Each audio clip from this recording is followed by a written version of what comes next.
Hello everyone, welcome to very good academy. Very good একাডেমিতে তোমাদের সকলকে জানাই স্বাগত আর সকলকে জানাই গুড ইভিনিং। কেমন আছো তোমরা? আশা করি তোমরা প্রত্যেকেই ভালো আছো। আজ আমি তোমাদের সাথে একটা গুরুত্বপূর্ণ প্র্যাকটিস সেট নিয়ে এসেছি। চলো তোমরা আজকের এই ক্লাসটা মন দিয়ে দেখো। আর আমি বেশি দেরি না করে চলো সরাসরি ক্লাসের দিকে এগিয়ে যাই। চলো দেখো, প্রথম প্রশ্ন কি বলেছে আজকে? বলেছে 1 নম্বর প্রশ্ন বলেছে, এক ব্যক্তি 600 টাকায় একটি দ্রব্য বিক্রি করে যত পরিমাণ লাভ হয় 400 টাকায় সেই দ্রব্যটা বিক্রি করলে সমপরিমাণ বলেছে ক্ষতি হয়, তবে দ্রব্যটির ক্রয় মূল্য কত? দেখো, খুব সহজ একটা অঙ্ক, আমরা খুব ভালোভাবে আস্তে আস্তে বুঝে বুঝে অঙ্কটা করে নেব। তাহলে কি বলেছে? এক ব্যক্তি 600 টাকায় একটি দ্রব্য বিক্রি করে, 600 টাকায় যদি ব্যক্তিটা দ্রব্যটা বিক্রি করে তাহলে বলেছে যত পরিমাণ তার লাভ হয়, যত পরিমাণ লাভ হয়, ঠিক আছে? ধরো যদি 1% তার লাভ হয় তবে সে 400 টাকায় বিক্রি করলে সমপরিমাণ ক্ষতি হতো, তাহলে নাকি তার 1% যে লাভ হচ্ছিল 1%ই তার ক্ষতি হবে, তবে বলেছে দ্রব্যটির ক্রয় মূল্য কত। আমরা এই অঙ্কগুলো এখন আর ভাঙিয়ে করব না, আর যখন চ্যাপ্টার অনুযায়ী করব তখন ভাঙিয়ে করব। যেহেতু আমি তোমাদের লাভ ক্ষতির চ্যাপ্টার অনুযায়ী করছি, আমি সেখানে তোমাদের ভাঙিয়ে ভাঙিয়ে দেখাবো। এখানে প্র্যাকটিস সেট তো, তাই একটু প্র্যাকটিস সেটে যেমন তো জানোই একটু শর্টকাটে করে দিচ্ছি, ঠিক আছে? এটা দেখো, যখন প্রশ্নে বলবে, ভালো করে দেখো কখন এটা অ্যাপ্লাই করবে, যখন প্রশ্নে বলবে এই যে যত তত কথা, যত বলছে যত পরিমাণ লাভ হয়, আবার বলছে কি সেই দ্রব্যটা বিক্রয় করলে সমপরিমাণ ক্ষতি হয়, মানে যত তত কথা আসছে, ঠিক আছে? যত পরিমাণ লাভ তত পরিমাণ ক্ষতি, এরকম যখনই বলবে যত তত, মানে কি পয়েন্টটা কি আমাদের? যখন বলবে যত তত মানে কি যত পরিমাণ লাভ হচ্ছে আবার তত পরিমাণ ক্ষতি হচ্ছে, এরকম কথা বললে কিচ্ছু করবে না। এই যে দুটো সংখ্যা 600 প্লাস 400, এটা যোগ করবে, করে 2 দিয়ে ভাগ। কখন করবে এটা অ্যাপ্লাই? যখন প্রশ্নে বলবে যত পরিমাণ লাভ হচ্ছে আবার তত পরিমাণ ক্ষতি হচ্ছে, তখনই করবে। তাহলে 600 আর 400 কত হচ্ছে? তোমরা বলবে দাদা 1000 হচ্ছে। হ্যাঁ 1000 হচ্ছে। তাহলে 1000কে আমরা কী করব? 2 দিয়ে ভাগ করব। 2 দিয়ে ভাগ করলে কত হচ্ছে? 500, তাই তো?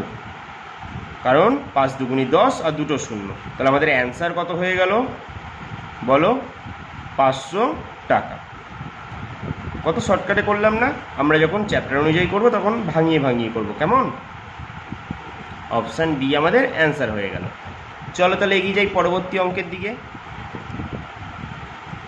দেখো 2 নম্বর অঙ্ক কি বলেছে? বলেছে এ ও বি একত্রে একটি কাজ 12 দিনে করে, আবার বলেছে কি এবিসি একত্রে ওই কাজটি 8 দিনে শেষ করতে পারে, তবে সি একা কাজটি কত দিনে করবে? চলো আমরা করি, ভাঙিয়ে ভাঙিয়ে আস্তে আস্তে করি। আর যারা পারবে তারা অবশ্যই আমাকে অ্যান্সারটা কমেন্টে জানাবে, আর যারা পারবে না তারা আমার সাথে করবে। বলেছে কি এ ও বি একত্রে একটি কাজ 12 দিনে করে, তাহলে কি বলেছে? এ প্লাস বি একত্রে একটি কাজ কত দিনে করছে? এরা 12 দিনে করছে। তারপর তোমরা সাজিয়ে কি লিখবে? পরের লাইন পড়বে এখান থেকে আবার, এ বি সি একত্রে সেই কাজটি কত দিনে করে? যদি একসাথে তারা করতো তিনজন মিলে, তাহলে নাকি বলেছে এ প্লাস বি প্লাস সি নাকি 8 দিনে সেই কাজটা করে নিত। এবার তারপরে আমাদের কাজ কি? তারপরে আমাদের কাজ হচ্ছে, তোমরা বলবে দাদা টোটাল কাজ বার করতে হবে। আমি বলবো একদমই ঠিক বলেছো, টোটাল কাজ। তাহলে বলো টোটাল কাজ কত হবে এদের? তোমরা বলবে দাদা এদের লসাগু করে আমরা বলবো। তাহলে 12 আর 8-এর লসাগু করে তোমরা কি বলবে এদের টোটাল কাজ কত? তোমরা ডাইরেক্ট বলবে দাদা 12 ঘরের নামটা পড়ি, 12কে 12, 12 দুগুণি 24, তার মানে 8 দিয়েও 24কে ভাগ যায়, তোমরা বলবে কি 24 হচ্ছে লসাগু। তাহলে এবার আমরা কি করব? টোটাল কাজ বার করলাম, এবার আমরা একদিনের কাজ বার করব। কেন একদিনের কাজ বার করব? যেহেতু আমাদের দিন দিয়ে প্রশ্নটা করেছে, তাই আমরা যদি মিনিট দিয়ে করতো তাহলে আমরা 1 মিনিটের কাজ বার করতাম, তাই আমরা একদিনের কাজ বার করব। এবার তাহলে দেখো 12 দ্বিগুণি 24, তাহলে দেখো এ বি একদিনে কটা বানাচ্ছে এটাই আমরা বার করব। এ বি 12 দিনে 24টা বানায়, তাহলে একদিনে 12 দুগুণি 24, দুটি বানাচ্ছে, একদিন দুটি ললিপপ বানাচ্ছে। তারপরে দেখো এ বি সি 8 দিনে কটা ললিপপ বানাচ্ছে? 24টা, তাহলে তারা একদিনে কটা বানাবে? 3 8 24, 3টি বানাবে। এবার ভালো করে দেখো তো এখানে কে কে আছে? এখানে আছে A B C. A B C একদিনে তারা কটি ললিপপ বানাচ্ছে? 3টে। আর শুধু এ আর বি দেখো তো কটা ললিপপ বানায়? 2টো। তোমরাই বলো, আমরা যদি এ বি সি থেকে এ বিকে যদি বাদ দিয়ে দিই তাহলেই আমরা সিকে পেয়ে যাব। চলো তাহলে আমরা এ বি সি মিলে টোটাল কটা ললিপপ বানাচ্ছে? 3টে। এইখান থেকে আমরা এ বিকে বাদ দিয়ে দিই। যদি বাদ দিয়ে দিই তাহলে আমাদের কে পড়ে থাকবে? সি পড়ে থাকবে একা। তাহলে সি কটা ললিপপ বানায়? তোমরা বলবে দাদা একটি বানায়। আমি বলবো হ্যাঁ একটি বানায়। এবার তোমাদের বার করতে কি বলেছে? তবে সি একা ওই কাজটি কত দিনে করবে? তোমরা বলবে দাদা এবার তো খুবই সহজ, সময় বার করতে বলেছে। তুমি তো আমাদের শিখিয়েছো সময় মানে কি ভাগ করতে হয়। তাহলে কাকে ভাগ করব? দেখো টোটাল কাজটা বলেছে, সি একা যদি ওই কাজটা করতো, মানে এই টোটাল 24টা ললিপপ যদি সি একাই বানাতো তাহলে সি এর কত সময় লাগতো? এবার তোমরা বলবে দাদা সি তো একদিনে একটা বানাই, তাহলে আমরা এক দিয়েই ভাগ করবো। আমি বলবো হ্যাঁ। এবার তলার একের তো কোনো ভ্যালু নেই, তাই আমরা কি বলবো? সি 24 দিনে 24টা ললিপপ তৈরি করতো। তাহলে আমাদের অ্যান্সার কত হয়ে গেল? 24 দিন, যেটা আমাদের অপশান সিতে আছে।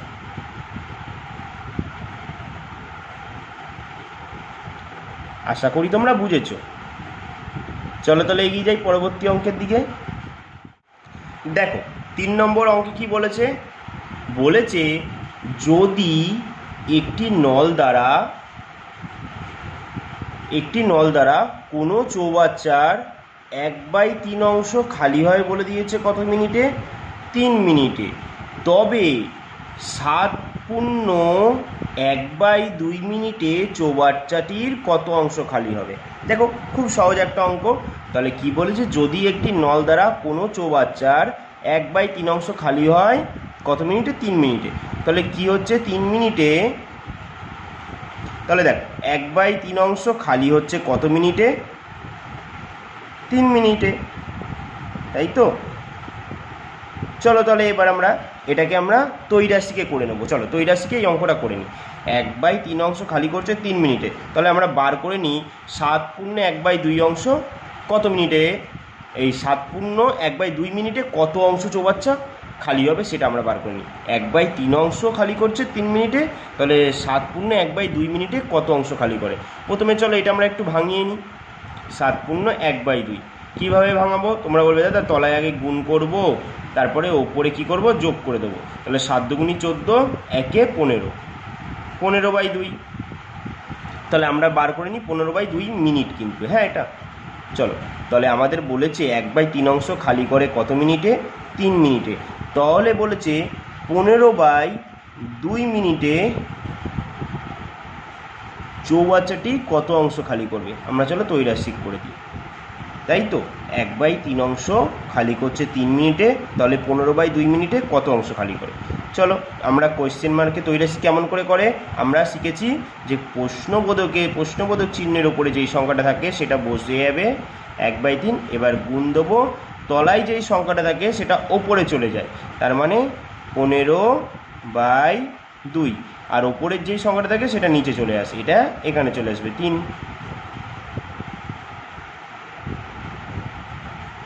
তাই তো? চলো এবার কাটাকুটি করি আমরা। দেখো 3 5 15, তাহলে এবার আমরা কি করব? ওপর গুণ হবে, 5 × 5, 3 দুগুণী 6, 5/6 অংশ খালি করে। তাহলে আমাদের অ্যান্সার কত হয়ে গেল? 5/6 অংশ। দেখ কোথায় আছে? অপশান সিতে আছে।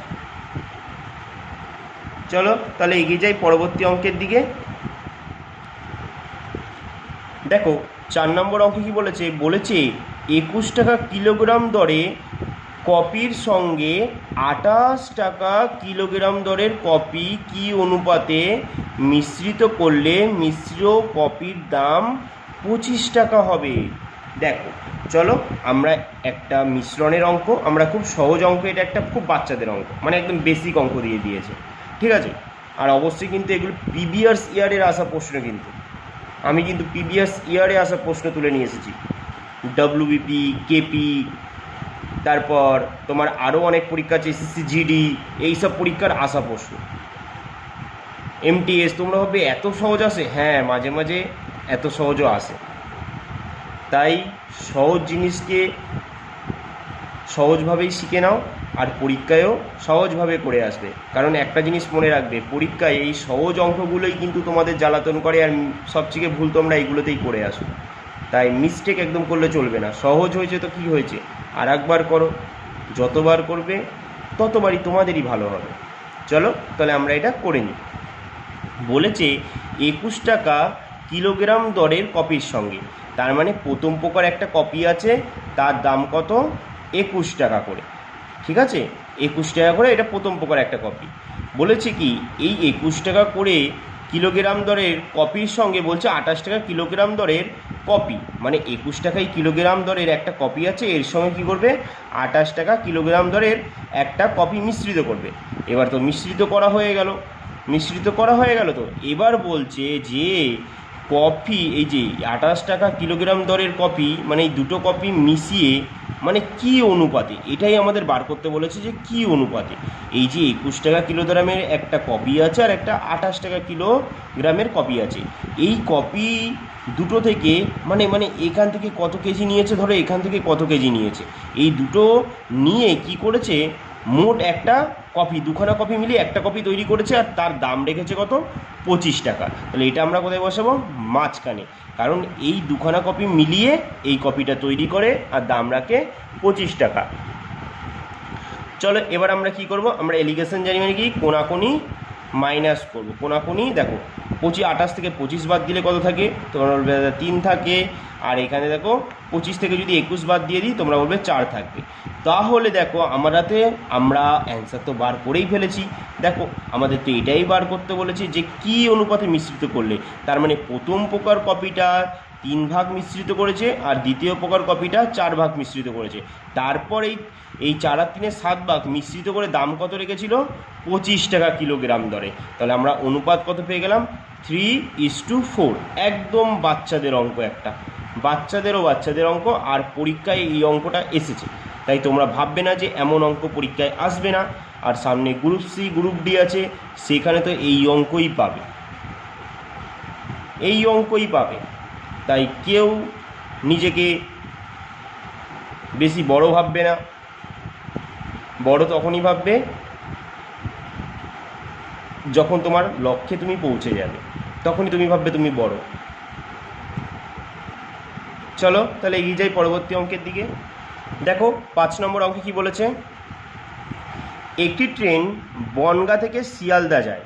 একটি ট্রেন কি করছে, বনগাঁ থেকে শিয়ালদায় যাচ্ছে, কত কিমি পার ঘন্টা বেগে, 45 কিমি পার গতিতে, এবং আবার শিয়ালদা থেকে বনগাঁ যখন ফিরে আসছে তখন বলছে 36 কিমি পার গতিতে ফিরে আসে। তাহলে তার সমগ্র যাত্রাপথে মানে আসা যাওয়া মিলিয়ে তার গড় গতিবেগ কত ছিল, এটাই বার করতে বলেছে। তাহলে কি করে বার করব আমরা এটা, দেখো এই অঙ্কটা আমরা খুব সহজেই করব। যখন গড় বেগ মানে গড় গতিবেগ বার করতে বলবে, তখন আমরা একটা শর্টকাট পদ্ধতিতে করব। গড় গতিবেগ যখন বার করতে বলবে, একমাত্র গড় গতিবেগ বার করতে বললে গড় গতিবেগ, তাহলে আমরা কি করব, আমরা প্রত্যেকে জানি সূত্রটা কি, 2xy x প্লাস ওয়াই। আচ্ছা দাদা, এই সূত্রটা তাহলে আমরা কোথায় কোথায় অ্যাপ্লাই করতে পারবো, আমরা এই সূত্রটা অ্যাপ্লাই করতে পারবো যখন আমাদের প্রশ্নে দুখানা বেগ দিয়ে দেবে, আবার বলবে কি সমগ্র যাত্রাপথে ট্রেনের গতিবেগ বার করো, তখন আমরা এই সূত্রটা অ্যাপ্লাই করব। যখন বলবে কোনো এক জায়গা থেকে আর এক জায়গায় যাচ্ছে এত কিমি পার ঘন্টা বেগে, আবার সেই জায়গা থেকে আবার ফিরে আসছে এত কিমি পার ঘন্টা বেগে, তখন আমরা এই সূত্রটা দেব। আবার যখন বলবে যে একটা পথ যাচ্ছে, ধরো তুমি নৈহাটি থেকে শিয়ালদা যাচ্ছ, এখানে এটা হচ্ছে নৈহাটি, এখান থেকে তুমি কোথায় যাচ্ছ, শিয়ালদা যাচ্ছ, তাই তো, এখানে তুমি শিয়ালদা যাচ্ছ। ভাবো নৈহাটি থেকে শিয়ালদা যাচ্ছ, তুমি ট্রেনের যিনি ট্রেন চালাচ্ছে তুমি সেই বগির পাশের বগিতে উঠেছো। এবার ট্রেনারকে তুমি আগে দাঁড়িয়ে জিজ্ঞাসা করলে, কাকু যে আপনি একটু পর নৈহাটি দিয়ে ট্রেন ছাড়বেন, তারপর আপনি কত বেগে যে আপনি শেষে যেয়ে শিয়ালদায় পৌঁছাবেন। কাকু বলল, আমি নৈহাটি দিয়ে প্রথম সোদপুর যাব 45 কিমি পার ঘন্টা বেগে, কাকু বললো ধরো 45 কিমি পার ঘন্টা বেগে। তারপর আবার সোদপুর দিয়ে বিধাননগর যাব 30 কিমি পার ঘন্টা বেগে, বা ধরো তারপরে বললো আমি আবার বিধাননগর দিয়ে শিয়ালদা যাব 50 কিমি পার ঘন্টা বেগে বলল। ঠিক আছে, যদি এমন বলে যে একটা পথেই যাচ্ছে আর বেগটা কি ভাগ ভাগ করে, সে প্রথমে এত বেগে যাচ্ছে, তারপরে এত বেগে, তারপরে এত বেগে। অ্যাকচুয়ালি অঙ্কটা তো আমাদের এরকমই হয় না, যে তিনখানা বেগ দিয়ে দিয়েছে আর আমাদের যদি বলে যে গড় গতিবেগ বার করো, আমরা তখন কি জানি? আসল সূত্রটা কি হয়? মোট দূরত্ব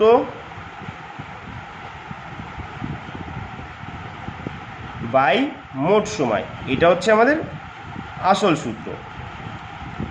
কিন্তু আমাদের তো এখানে যে বলেনি, তিনখানা বেগ দেয়নি, তাহলে আমরা এই যে 2xy x প্লাস ওয়াইটা কখন ব্যবহার করতে পারবো? যখন আমাদের দুটো গতিবেগ বলে দেবে, যেমনি এই প্রশ্নে বলে দিয়েছে। তাই তোমাদের আমি দেখিয়েও দিলাম, যখন তোমাদের তিনটে গতিবেগ দিয়ে দেবে তখন কিন্তু তোমরা এটা অ্যাপ্লাই করতে পারবে না, তখন তোমাদের সূত্র হবে কি মোট দূরত্ব বা মোট সময়। আর দুটো গতিবেগ বলে দিলে তখন তোমরা অ্যাপ্লাই করতে পারবে। তাহলে আমরা এই সূত্রটা কোথায় কোথায় অ্যাপ্লাই করতে পারবো? 1 নম্বর হচ্ছে যখন কোনো পথ বলবে যে ধরো নৈহাটি থেকে শিয়ালদা যাচ্ছে, আবার শিয়ালদা থেকে নৈহাটিতে ফিরে আসছে, এরকম দুটো বেগ দেওয়া আছে, তখন অ্যাপ্লাই করতে পারবো। আর 2 নম্বর অ্যাপ্লাই করতে পারবো কখন? দেখে নাও, যখন বলবে একটা গোটা পথ আছে, সেই পথের প্রথম কিছুটা পথ সে এত কিমি পার ঘন্টা বেগে গেল, আমি ধরলাম 50 কিমি পার ঘন্টা বেগে গেল, আর পরের কিছুটা পথ গেল 60 কিমি পার ঘন্টা বেগে। যখন এরকম বলবে তখনও আমরা কি করব? এই সূত্রটা দেবো। ঠিক আছে, তাহলে কোথায় কোথায় দেবো? যখন বলবে যে এক ব্যক্তি প্রথমে এক স্থান থেকে আরেক স্থানে যাচ্ছে এত কিমি পার ঘন্টা বেগে, আবার সেই স্থান থেকে ফিরে আসছে এত কিমি পার ঘন্টা বেগে, তখন আমরা দেব।